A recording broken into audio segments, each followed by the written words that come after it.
안녕하세요.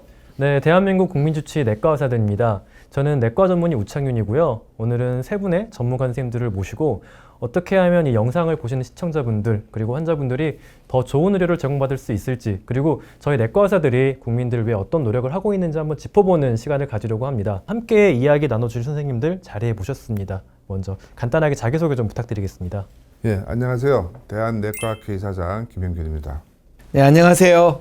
대한내과 의사회장 박근태입니다. 안녕하세요. 분당 서울대학교병원 내과 전공의 이지은입니다. 네, 그럼 지금부터 우리 모두가 더 건강해질 수 있는 이야기를 시작해 보려고 합니다. 사실 오늘 정말 모시기 힘든 선생님을 모셨는데요. 내과 전문의가 되는 과정 정말 쉽지 않은데요. 이 어려운 시기에 또 심지어 코로나가 닥쳐가지고 그런 정말 힘든 상황 속에서 몇 년간 정말 많은 것들을 느끼셨을 것 같은데 좀 어떤 생각들을 하셨는지 좀 말씀해 주실 수 있을까요? 지난 3년간 코로나로 인해서 대학병원 내과 의사들의 업무 과중이 좀 있었는데요. 급격히 변화하는 사회 환경에 맞추느라 의료 자원에 대한 분배, 그 구조적 변화 없이 개인 로딩이 증가된 부분이 있습니다. 생명이 왔다 갔다 하기 때문에 잔뜩 긴장을 하고 신중하게 일해야 되는 바이탈을 다루는 내과 의사들인데요. 이 피로도는 결국 의료의 질 저하로 이어질 수 있기 때문에 장기화되는 팬데믹 환경에서는 정부의 지원과 이해가 필요하다고 생각합니다. 평소 감염병에 대한 관리 투자가 적었기 때문에 감염내과, 호흡기내과 의사들이 적었는데요. 그 수요가 팬데믹 때 폭발했었습니다. 하지만 대학병원은 현재 같은 상황이 아니면 관련된 인력을 지속적으로 유지할 수가 없다고 생각을 합니다. 이에 대해서 국민들의 공감과 그다음에 국가의 지원이 필요하다고 생각합니다. 결국 이제 전공의들이 이렇게 로딩이 되면 그 일을 결국 이제 우리 교수들이 하게 됩니다. 근데 교수들이 이렇게 하다 보면 교수들도 이제 결국은 뭐 여러 가지 한계가 있잖아요. 교수들 로딩이 가니까 입원 환자 수도 당연히 줄어들게 되고 검사라든지 이런 걸 줄이고 그러다 보면 결국은 이게 누가 이게 피해를 보냐 하면은 코로나 환자가 아닌 다른 또 중증 환자들이 있잖아요. 그런 분들이 제 시간에 치료를 못 받는 거죠. 결국 이제 의료 자원을 어떻게 효율적으로 처음부터 계획을 세워서 잘 분배를 하고 운영을 하느냐, 이걸 계획적으로 갔었어야 되는데 전혀 준비가 안 된 상태에서 사태가 터져버리니까 우왕좌왕하게 되는 그런 아주 힘든 시간이었습니다. 저희 의원급을 기준으로 잠깐 말씀을 드리면 코로나19 팬데믹 상황에서 작년 5월부터 백신 접종이 시작된 걸 아마 다 국민들은 기억하고 계실 겁니다. 아마 의원급에서 백신 접종을 하지 않았다 그러면 굉장히 혼란에 빠졌을 겁니다. 그래서 1차와 2차는 80% 이상, 3차도 66% 이상 이렇게 많은 국민들의 대다수를 백신 접종을 의원급에서 시작됐습니다.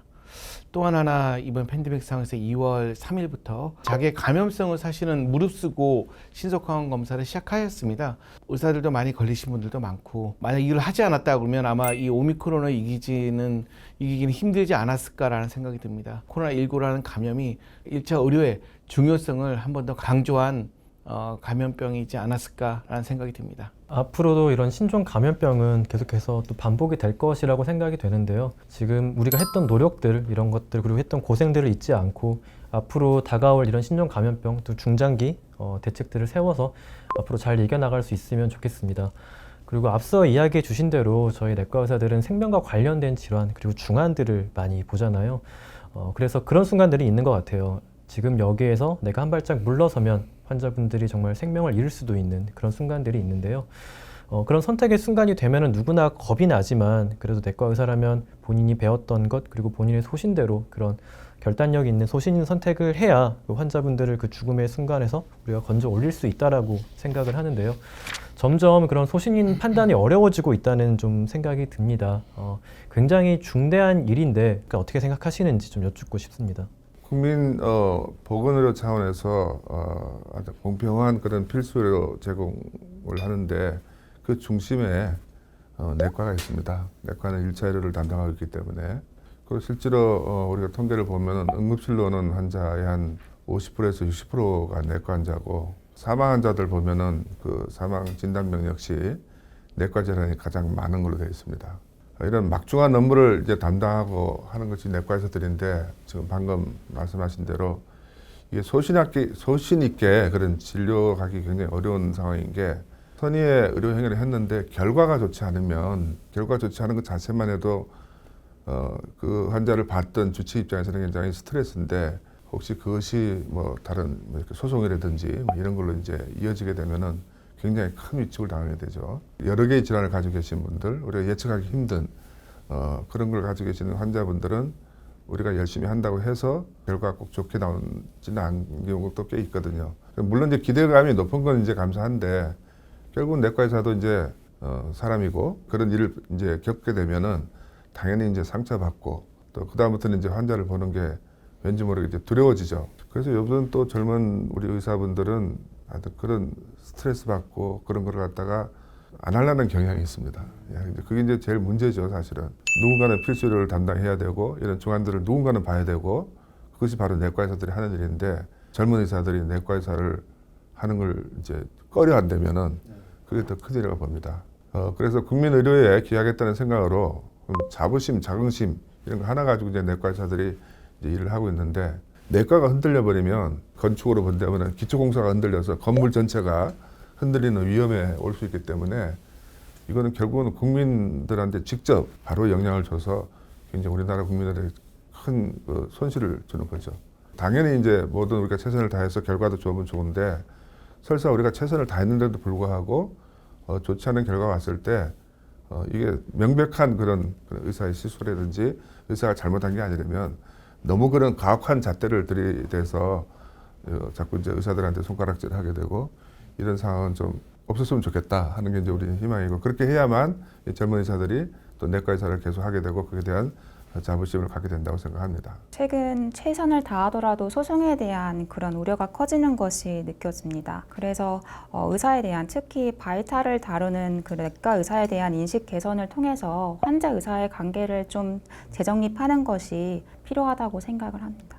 굉장히 어렵지만 꼭 필요한 이제 말씀이었다고 생각이 드는데요. 이사장님께서 중간에 말씀해주신 그 필수 의료 또 사람들이 많이 접하는 1차 의료 이 두 가지를 좀 혼돈하시는 경우도 있어서 혹시 이 두 가지 차이점에 대해서도 좀 간단하게 설명해 주실 수 있을까요? 글쎄요, 뭐 일반 국민들은 필수 의료하고 1차 의료하고 굉장히 이제 혼돈해서 이해를 이제 생각하고 계신 분들이 많을 것 같아요. 쉽게 이제 설명을 하자면은 필수 의료라는 것은 글자 그대로 국민의 생명과 건강에 직결되는 반드시 받아야만 되는 그런 의료 서비스를 필수 의료라고 합니다. 그래서 대부분의 내과 질환들이 이제 필수 의료에 속하는 질환들이고요. 1차 의료라는 것은 반드시 받아야 되는 그런 개념보다도 접근성의 문제입니다. 내가 어디 아플 때 가장 내 주위에 가까이에 있는 그런 의료 서비스가 뭐냐. 이게 이제 1차 의료가 되겠죠. 그 역시도 지금 이제 우리 개원하신 분들 통계를 보면은 그중에도 내과가 제일 많죠. 그러니까 우리 주위에 내과 의원이 가장 많고 그러다 보면은 결국은 내과 의사들이 우리나라 1차 의료의 상당수 부분을 차지하고 있다는 거죠. 그럼 다음으로 정말 많은 시청자분들 그리고 이제 대중들께서 궁금해하는 부분인데요. 굉장히 많은 불편을 호소하는 것 중에 하나가 대학병원을 예약하면 정말 수개월씩 예약이 밀리기도 하고 정말 내가 아플 때 진료를 보기 어렵다라는 점들을 많이 이야기하는데요. 이런 부분을 우리가 좀 개선하기 위해서는 어떻게 하는 게 좋을까요? 1차료나 2차료를 거쳐서 해결되지 않는 중증도가 높은 환자들이 가서 치료를 받는 데가 상급 종합병원이라야 되는데 우리나라는 워낙 의료 접근성이 좋다 보니까 아주 간단한 감기 환자들도 다 상급 종합병원을 찾습니다. 감기 환자들로 상급 종합병원이 찬다고 가정을 해보세요. 그분들이 외래 환자를 다 채워버리면은 실제로 이제 중요한 중증도를 가진 환자들이 왔을 때는 그분들이 예약이 밀려버리는 거죠. 그렇게 되면 결국은 그런 피해는 중증도를 가진 분들이 피해를 보기 때문에 그거는 좀 바람직한 방향이 아니겠죠, 그죠? 전공 시절 때부터 그 연차별로 그 수련 교과 과정을 잘 만들어서 1차료를 담당할 수 있는 역량 있는 내과 전문의를 배출하게 하는 것이 상급 종합병원이고 대학병원인데 그냥 단순히 감기 환자를 보는 데가 아니라는 거죠. 우리나라 1차료를 담당하는 개원과에 있는 이 전문의 선생님들도 굉장히 그 역량을 갖춘 그런 내과 의사들이 굉장히 많기 때문에 그 1차료를 거쳐서 그래서 상급 종합병원으로 와야 되는 거죠. 네, 정말 환자와 의사 모두 함께 고민해봐야 될 문제 같은데요. 또 이렇게 대학병원의 상황을 정말 현장에서 또 가장 가까이서 느끼고 있는 이지인 선생님은 또 어떻게 생각하시는지. 네. 네, 저는 2, 3차 병원에 대해서 말씀드리고 싶습니다. 그 병동에서 환자를 보다 보면 병의 진행 과정에서 이제 급성기를 지난 그런 아급성기 환자들이 를 위한 이제 병원이 절실히 필요할 때가 있는데요. 예를 들어서 그 흡인성 폐렴이 있는 고령의 환자가 상처 요구량이 적고 그다음에 기타 합병증이 없는 경우 1차 병원에서 보기에는 조금 부담이 될 수 있다고 생각을 하는데 아급성기 2차 병원에서 보기에는 충분하다고 생각이 됩니다. 하지만 현실은 이런 환자들은 3차 병원을 찾는다는 게 이제 문제가 될 수가 있는데요. 코로나라는 위기까지 오면서 병동 가동률이 저조하고 그로 인해서 응급실에 일주일 가까이 체류하는 내과 환자들이 많아서 진료를 하는데 어려움이 참 많습니다. 2, 3차 병원 역할을 좀 명확하게 구분을 한다면 환자들이 한쪽으로 쏠리는 현상을 막을 수 있을 것 같고 2차 병원이 좀 활성화되면서 매년 대학병원에서 힘들게 수련을 거친 몇백 명의 그런 내과 전문의들이 이런 2차 병원의 의료질 향상에 있어서 기여할 수 있을 거라고 생각을 합니다. 수련 교과 과정 그 프로그램을 개발하고 그걸 갖다 현장에 적용시켜서 체류에 왔을 때 뭔가 할 수 있는 내과 전문의를 양성하는 것이 학교의 1차 목적이거든요. 이 대학병원의 역할에 대한 정립이 아주 중요합니다. 그 대학병원의 역할이 큰 중에 하나가 바로 이제 교육인데 교육이 반드시 필요하다. 이런 게 사회에서 인정해 줘야 되고 교육에 종사하는 분들에 대한 뭔가 보상 이런 게 따라줘야 되는데 여기에 대한 전혀 이 정부의 지원이나 이런 게 없어요. 다 그냥 병원 자체에서 알아서 하고 있는 이런 상황이에요. 병원이나 학교에서. 의사 한 사람 이렇게 훌륭한 의사가 나오고 하는 것이 얼마나 어려운 일인지를 다 공감을 해 주시면은 이 교육을 하는데도 정부에서 또 나라에서 어느 정도 지원을 해 주시는 것이 당연하다. 이렇게 생각을 하고 있습니다. 뭐 소아청소년과라든지 흉부외과라든지 산부인과 이런 데는 뭐 전공의 지원이 없어가지고 그 과 자체가 지금 존폐가 지금 위기가 있을 정도로 지금 많이 흔들리고 있다고 합니다. 내과도 그렇다고 해서 마음 놓을 상황은 아니거든요. 만약 내과까지 흔들리면 우리나라 의료가 큰일 나는 거죠. 그래서 일단 필수 의료가 활성화되었다는 걸 갖다가 여러 번 주장을 했더니 그게 먹혔어요. 그래서 보건복지부에서 먼저 연락이 왔더라고요. 우리도 같이 껴서 같이 얘기를 듣겠다. 그래서 그럼 필수 의료 협의체라는 걸 한번 만들자. 왜냐하면 어차피 지금 현재 의정 협의체가 이제 돌아가고 있잖아요. 의사협회하고 정부하고 그 밑에 아예 공식 단체를 만들자. 이걸 기구를 하나 분과로. 그래서 필수 의료 협의체라는 게 만들어졌어요.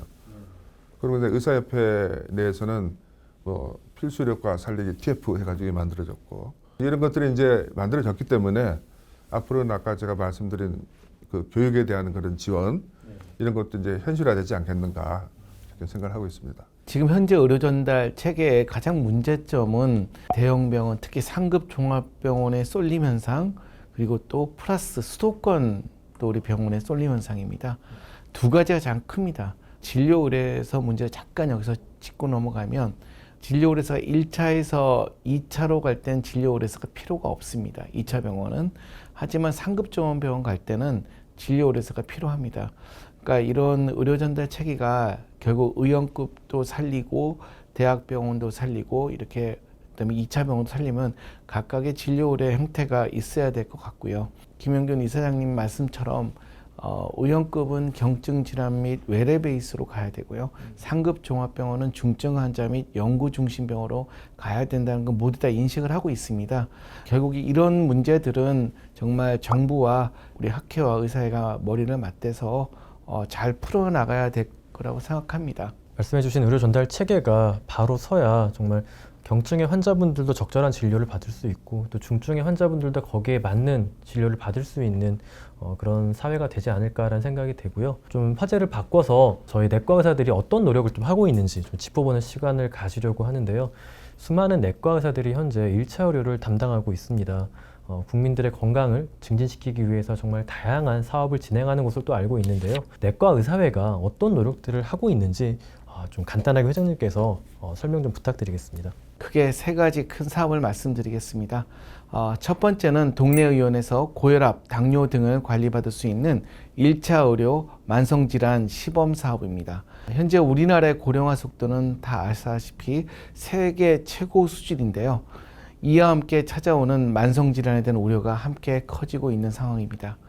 1차 의료 만성질환관리 시범사업은 만성질환을 고혈압, 당뇨를 동네 의원에서 조금 더 가까운 곳에서 꼼꼼하게 관리해주는 사업입니다. 만성질환 하면은 정말 가까이에서 아주 꾸준한 관리가 필요하다라고 우리가 알고 네. 있는데요.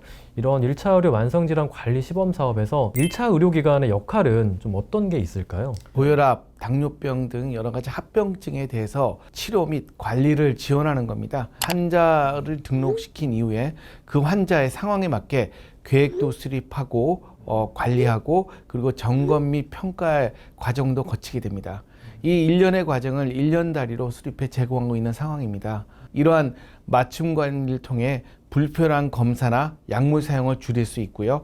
의료비 대폭 절감에도 기여합니다. 또한 지금까지는 질환 중심 관리 체계였다 그러면 향후는 환자 중심으로 종합적인 관리 체계로 바뀌어야 된다고 생각합니다.